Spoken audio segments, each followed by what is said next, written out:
Jumpa dengan Bung Yes di Rise Soccer TV.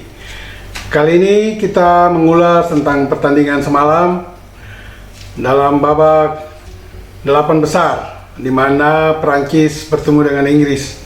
Sebuah pertandingan yang menarik karena berlangsung sangat ketat. Kedua tim memperlihatkan kualitas terbaiknya dan skor yang terjadi pun skor tipis, di mana Prancis akhirnya keluar sebagai pemenang. Namun pertandingan itu kalau bicara tentang fair atau fairness, maka alangkah indahnya kalau berakhir dengan skor imbang dan biarlah ditentukan lewat adu penalti. Namun fakta berbicara lain.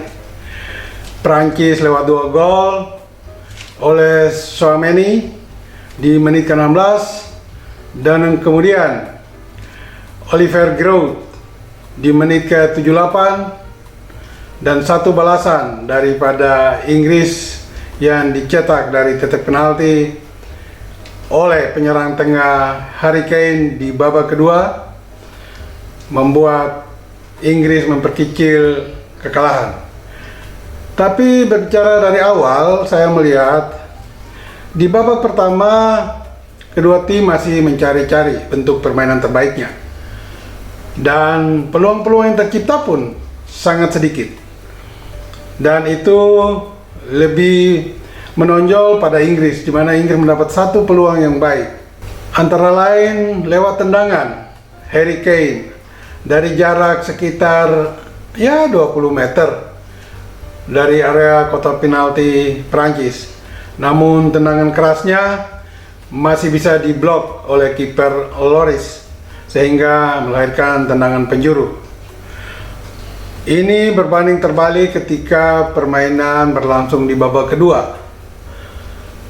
Kedua tim lebih bermain terbuka, apalagi Inggris. Inggris praktis lebih banyak menguasai permainan di babak kedua.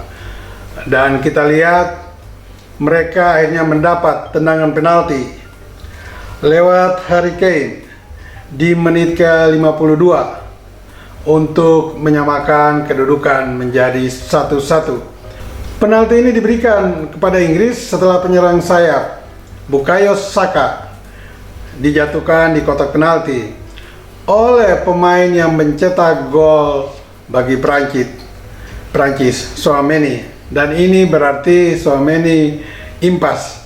Selain mencetak gol bagi Prancis, tetapi dia juga membuat blunder di kotak penalti ketika dengan keras dia menjatuhkan Saka di kotak penalti, sehingga wasit Sampaio yang berdiri tidak jauh dari adegan tersebut sekitar 4-5 meter langsung menunjuk titik penalti. Dan Kane dengan tenang, penuh percaya diri melayangkan bola ke sudut kanan gawang Prancis dan mengubah skor menjadi 1-1. Setelah lahir gol balasan Inggris ini, semakin terbuka permainan kedua tim. Dan Inggris memang lebih banyak menekan Prancis. Tetapi lewat sebuah serangan balik dan umpan dari Griezmann dari sayap kiri melambung ke titik penalti Inggris, dan Olivier Giroud yang diapit dua pemain Inggris masih sempat menyundul bola menembus pertahanan kiper Pickford membawa Prancis unggul 2-1. Catatan bagi permainan Griezmann ini, pemain ini sebetulnya menjadi bintang lapangan Prancis malam itu. Walaupun gol kemenangan dicetak oleh Tchouaméni dan Giroud, tetapi boleh dikatakan Griezmann lah yang menentukan kemenangan Prancis. Dia bebas berkeliaran mulai dari pertahanan sampai lini depan dan di pertahanan Inggris. Ini membuat Prancis bermain lebih hidup karena umpan-umpan Griezmann sangat matang kepada rekan-rekannya, dan dua umpannya termasuk kepada Tchouaméni dan kepada Giroud menghasilkan 2 gol bagi Prancis tersebut. Sebetulnya Griezmann ini harus dikunci mati pergerakannya oleh pemain Inggris, namun pelatih Inggris Gareth Southgate tidak melakukan ini.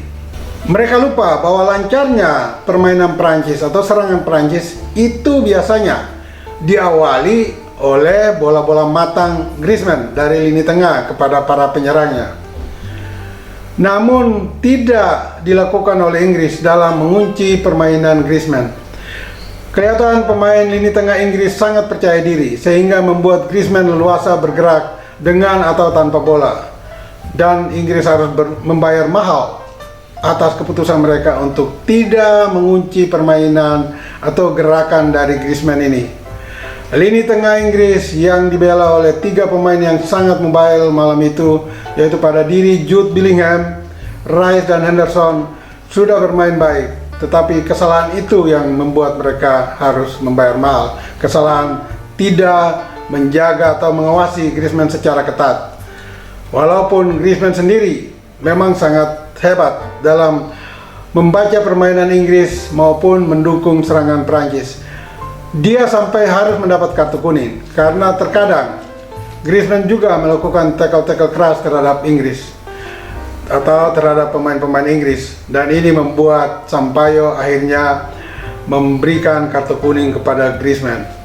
Sebaliknya kita lihat andalan Prancis lainnya, yaitu Kylian Mbappe, yang di pertandingan sebelumnya sangat kencang, sangat gesit menerobos pertahanan lawan dari sayap kiri. Semalam gerakannya tidak banyak diperlihatkan, terutama gerakan individu untuk melewati bek kanan lawan. Meski Walker yang mengisi bek kanan Inggris sudah bekerja keras pula untuk menutup atau menguasai wilayahnya, namun gerakan Kylian Mbappe ini hanya dilakukan di babak kedua. Sekali gerakan Mbappe dari sayap kiri menusuk kotak penalti Inggris dan menarik umpan ke titik penalti Inggris, namun tidak berhasil diselesaikan oleh rekan-rekan lainnya, termasuk Rabiot, Griezmann dan Giroud yang saat itu masuk ke kotak penalti Inggris, sehingga pupuslah peluang Prancis untuk memperbesar kemenangannya. Di lini Inggris sendiri ada terjadi beberapa pergantian, di mana Southgate setelah Inggris tertinggal 1-2 memasukkan beberapa penyerang, termasuk Marcus Rashford dan juga penyerang sayap kiri yang hanya diturunkan di pertandingan pertama ketika Inggris memukul Iran 6-2, yaitu Raheem Sterling. Namun masuknya Sterling dan juga Rashford tidak membawa keberuntungan bagi Inggris. Dan catatan khusus bagi penampilan Rashford malam itu, ketika di menit-menit terakhir atau di detik-detik terakhir pertandingan, dia mengambil sebuah tendangan bebas yang berjarak sekitar 17-18 meter dari gawang Prancis, dan Beckham yang ada di ruangan VIP melihat dengan berdebar-debar. Ya mungkin saja Beckham saat itu berpikir, kalau boleh saya yang mengambil tendangan itu, saya akan mengambilnya. Dan ternyata Rashford tidak mewujudkan impian Beckham itu untuk mengambil tendangan bebas dan menghasilkan gol. Karena Beckham memang terkenal dengan tendangan bebasnya, namun semalam tendangan bebas itu dieksekusi oleh Rashford dan tendangannya hanya melayang tipis di atas mister gawang Prancis. Dan dalam hitungan tidak sampai 1 menit, Sampaio meniup peluit akhir bagi kemenangan Prancis. Sedikit juga saya menyinggung bagaimana Inggris atau khususnya Harry Kane sampai gagal mengeksekusi penalti keduanya. Tendangan Harry Kane sangat melambung tinggi di atas mister gawang Prancis, dan ini memperlihatkan mental pemain Inggris saat mengambil penalti.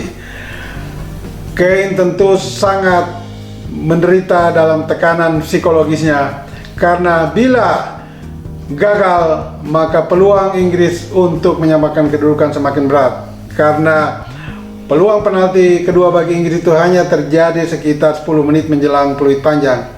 Dan memang ternyata Kane dalam tekanan yang begitu berat tidak berhasil menjaringkan bola ke gawang Prancis, dan kubu Prancis pun bersorak gembira, terutama kiper Lloris yang mendapat sambutan meriah dari rekan-rekannya, termasuk seusai pertandingan.